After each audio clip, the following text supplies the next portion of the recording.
যখন অন্ধকার, ঘুটঘুটে অন্ধকার, নিকষ কালো কবরের মধ্যে সাদা কাফন পরে মানুষ যাবে, তখন সাদা সাদা আর কালা কালা গানের আসল মর্ম উপলব্ধি করতে পারবে। যখন সাদা কাফন পরে অন্ধকার, নিকষ কালো অন্ধকার কবরে মানুষ যাবে না, ওই মোমেন্ট যখন মুনকার এবং নেকিরের সাথে দেখা হবে, নাকিরের সাথে মালাকুল মউতের সাথে সাক্ষাৎ হবে, তার আগে লাশ নিয়ে যাবে আর সে বলবে, কোথায় নিয়ে যাচ্ছ আমাকে, কোথায় নিয়ে যাচ্ছ? ভয়ে আটকে উঠবে। মালাকুল মউতের চেহারা দেখেই ভয়ে আটকে উঠবে।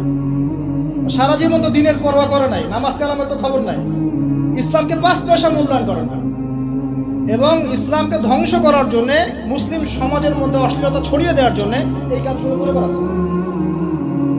যখন এই অবস্থা তাদের হবে এবং কবরে প্রশ্নগুলো করা হবে এবং হাতুড়ি দিয়ে পিটানো হবে, 70 গজ মাটির নিচে যখন আত্মা যাবে সিজ্জিনে, তখন বুঝে আসবে কোনটা সাদা ছিল আর কোনটা কালো ছিল।